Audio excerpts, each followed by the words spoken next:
For too long we were on the defensive.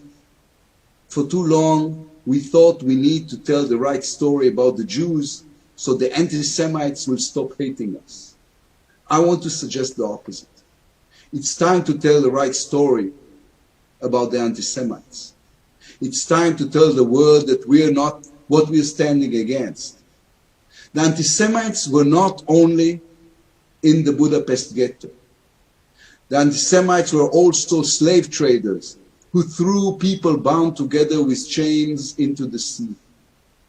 The anti-Semites were the Hutu in Rwanda who massacred Tutsis. The anti-Semites are Muslim fanatics who have murdered millions of other Muslims in the past decades. The anti-Semites are ISIS and Boko Haram. The anti-Semites are people who beat LGBT people to death. The anti-Semites are those who hunt people not because of what they did, but because of who they are, because of how they were born. Anti-Semitism isn't the first name of hate, it's the family name. It is anyone who hates so much that they want to kill and eliminate and persecute and expel people just because they are different.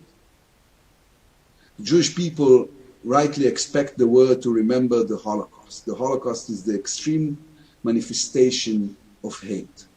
It is the example of what happens to hate when no one opposes it.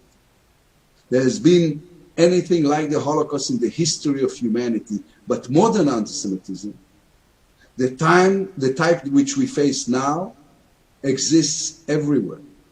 To fight it, we need allies. We need to enlist everyone who believes it is wrong to persecute people just because of their religion, their sexuality, their gender, their nationality, or the color of their skin. We need to tell them that anti-Semitism never ends with the Jews. It will always move on to the next target. The fight isn't between anti-Semites and Jews. The fight is between anti-Semites and anyone who believes in the values of equality, justice, and liberty. Anti-Semitism is racism, so let's talk to everyone who truly opposes racism. Anti-Semitism is extremism, so let's work with everyone who is scared of extremism. Anti-Semitism is hatred of foreigners, so let's enlist anyone who is ever a foreigner and say to them, this is your fight as well.